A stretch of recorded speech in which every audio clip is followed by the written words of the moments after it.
With the one-year anniversary of the war in Ukraine this month, we're reminded of the tragedy of displaced people in destroyed communities. And yet through all of this, God has revealed a growing ministry opportunity in Europe to share the gospel with Ukrainian refugees.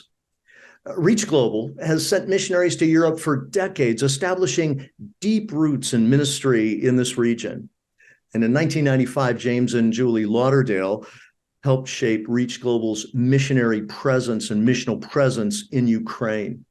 For 15 years, they invested in disciple makers and planted churches and developed lifelong relationships there.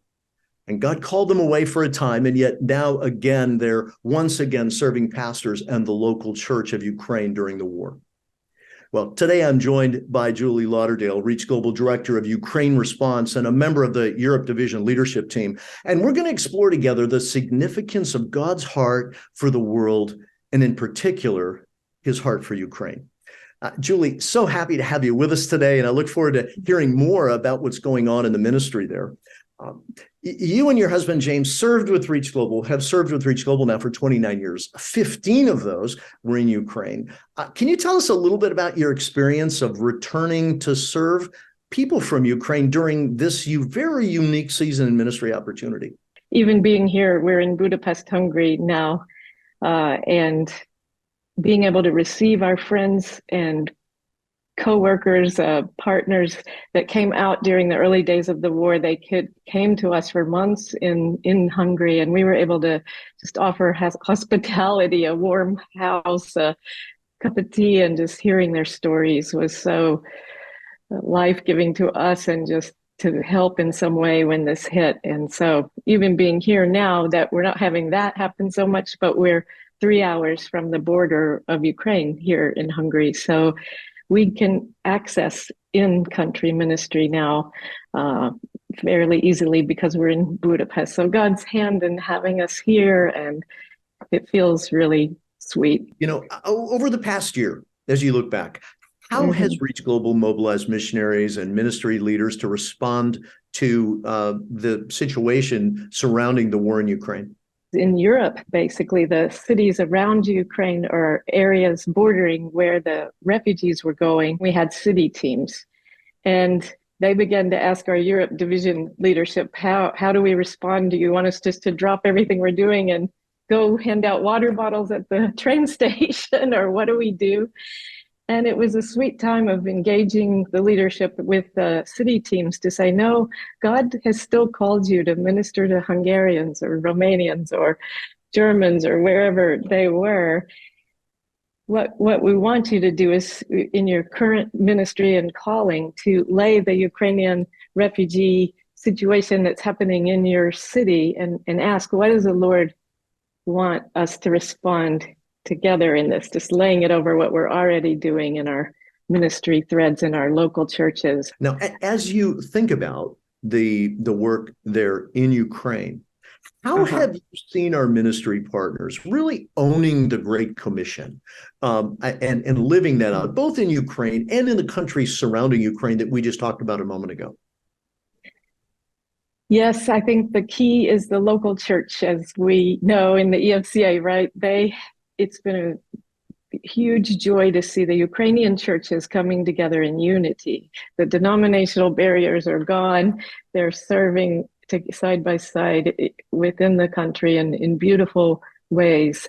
And like I said, in the local area, city teams, instead of going to the train station and cleaning the porta potties as a missionary or as a ReachGlobal team, they go with their local church members from the Hungarian church or the Romanian church and serve together. And that revitalizing, strengthening churches part is happened in beautiful ways in Europe. Well, Julie, it's encouraging to hear that out of this, significant gospel conversations are taking place, and we're seeing the gospel being shared, and in the lives of believers, really a deepening of their disciple making in the midst of this. It's encouraging to watch what God is doing. And I'll tell just a story of our Ukrainian EFC pastors. There's actually most of them are in the east where the fighting is happening. these are pastors that were young Bible college students when we were there. And now for 2 decades, they've been pastoring and are matured in their leadership. But the leader of our EFC association there told us that in January, they did this. They sent out a church planting couple to a new city in the East, really close to the front lines. And they said, well, this couple was grown up and prepared for church planting. And we had planned to send them out in January, and war doesn't change the need for the churches to be planted. So they actually have sent this couple just in the last 2 weeks to a new city to plant churches, because so many are coming to Christ in the East.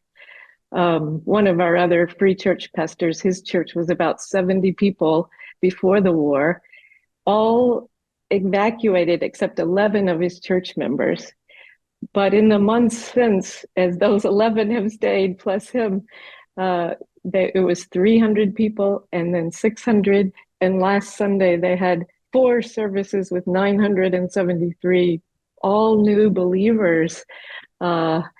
And his prayer is that the church members will desire to return to help us follow up and establish these new believers. And they're using the word revival for their churches in the east of Ukraine right now, under these conditions. So God's work goes forward in powerful ways that bring hope to the heartbreak. You know, what we see again is what the Apostle Paul wrote in the book of Romans, where the gospel is the power of God to salvation to anyone who believes. And in the midst of crisis, seeing so many people come to faith in Jesus. What a joy. And gives us something to pray for, that disciple-making process could really take place and they would grow deep in their faith. Yes. Thanks for sharing. That's a great prayer, both a celebration and a prayer need for us as well. Mm-hmm. Now, Julie, as you look and as you've seen different EFCA ministries working together during this response in Ukraine, I mean, how would you describe that? I mean, what have you seen as far as the different ministries working together during this time? It's been really beautiful, Kevin. I think of your dream of the one EFCA.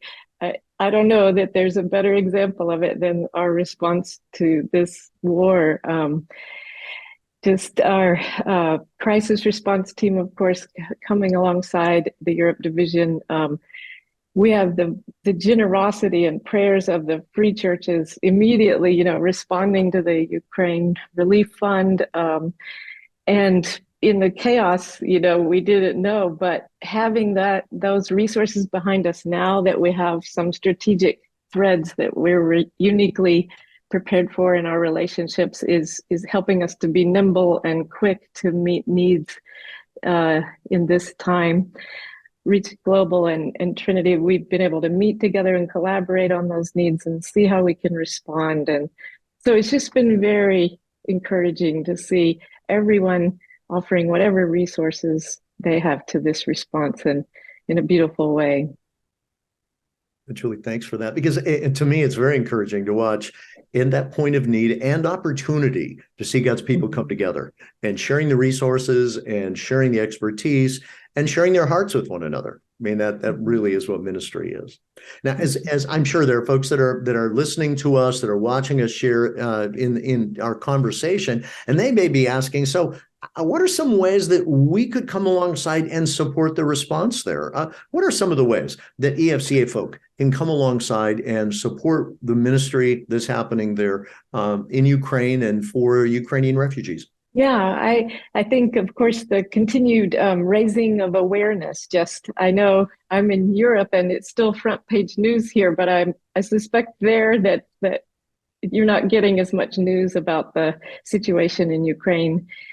And so just going the extra mile to click on the world news and read about it and pray and bring that into your prayer circles so that prayer is ongoing. That you can imagine how tired Ukrainians are getting after the winter with the power outages, and they need our prayers. And like I said, we're still in the crisis phase, and the needs are still as much. So if you can continue to give to that Ukraine refugee response, that's great. The second thing would be preparation. these strike forces a month after the war, everywhere in Europe, millions of Ukrainians needed haircuts, right? Have you ever moved to a new neighborhood and had to go to a new barber or hairdresser? It's intimidating. And last month we needed chaplains. Next month it might be software engineers. I don't know, Kevin, but you know, if people wherever they are could be ready. And one of the best ways to prepare is to reach out to the refugees in your cities, learning to listen and empathize with the stories of the displaced. And we're raising a new teams to respond. Missionary staff. We're opening Ukraine again, and would love to hear and receive people that are desiring to help with the rebuilding year and the season to come. So Ukraine at EFCA.org. Reach out to us when you're ready to come, and we'll have conversations. Julie, thank you. I mean, having just even some very practical things that we can do, certainly to the awareness, the prayer, financial contributions, and I think even the conversations that we can have within our own communities, and looking for who's in our community, that there may be Ukrainian refugees, Ukrainian immigrants that are in your community that you might be able to come alongside, and then to be prepared for the future. Maybe God's calling you to be a missionary that could go with Reach Global to Ukraine or the countries around Ukraine to minister in that area, and churches that, I think we need to be ready for when the war ends and opportunities are even more open for us to be able to go, that we're prepared. Julie, thank you so much for being with me and sharing this. And would you please do me a favor, as you and James have opportunity to be engaging with the Ukrainian believers, with the church there, and with our Reach Global staff, would you tell them and communicate our love for them, our prayers for them, that they are on our hearts and minds, and we are standing with them because we want them to know they're not alone, and that brothers and sisters in the Free Church here in the United States do care, and share that with them. We'd appreciate that a lot. Thank you. Thank you, Kevin. Well, God bless. Thanks for being with me. And we're excited, as I am excited, as I see what God's doing in the U.S. and around the world, so that we can truly be multiplying transformational churches among all people as we invest the gospel in word and deed in the lives of people.